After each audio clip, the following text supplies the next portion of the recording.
Okay, class, we're in a transition now that we're done talking about the Marshall Plan on Google Classroom. You guys have a little assignment comparing and contrasting a couple questions about the Marshall Plan and the Truman Doctrine. Okay, I'll be walking around listening to your conversation as you guys work with your table partner. Okay, Luke doesn't have his Chromebook today, so you guys will be working together.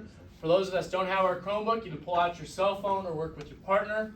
Okay, right now, you guys can start working. I'll be walking around to answer any questions and also listening to your conversations to see how we're retaining the information. Okay, so you guys can begin right now.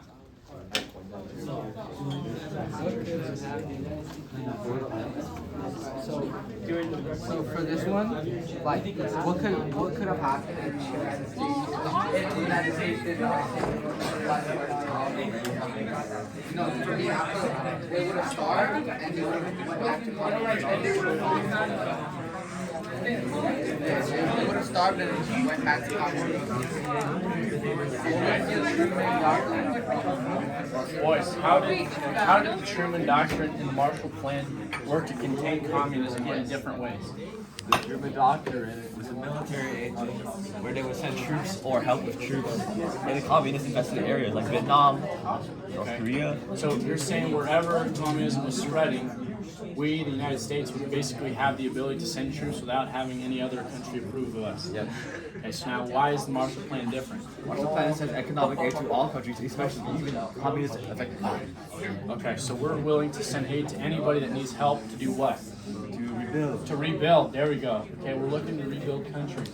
Okay. Did we offer this help to everybody? Yeah. Did everybody take our help? No. Why did some countries not take our help? Stalin said no. Okay, good. I like that. Okay. Alright, make sure we're still working, we're still collaborating, we're talking. Well, was the Truman Doctrine a form of interference into country affairs? Hey, class. Okay, I think most of us understand the difference between the Truman Doctrine and the Marshall Plan, how each one of them had different aims. Okay? Now, let's dig a little deeper into it. Okay, we just finished discussing the Berlin airlift. Okay, class, do we think the Berlin airlift would have been able to happen without the Marshall Plan to supply money and for the United States to have the Truman Doctrine, if necessary, to bring troops? Do you think the people of West Berlin would have been able to survive? And if they didn't survive, what do you think would have happened to those people? Simone. If they didn't survive, I believe they would be overtaken by the communists. Okay. So you think if there was not the intervention of the United States with funds from the Marshall Plan, that communism would have spread into West Berlin? Yeah. Does everybody agree with that? Yeah. Okay. Okay. Does anybody have any other ideas? Do we think that the Marshall Plan was necessary to the United States preserving democracy? Or do you think it was the United States simply intervening in other countries' problems? A little bit of both. A little bit of both? Okay, it's like half and half. So after looking at the two documents, we know the Marshall Plan did what? What did the Marshall Plan try to do?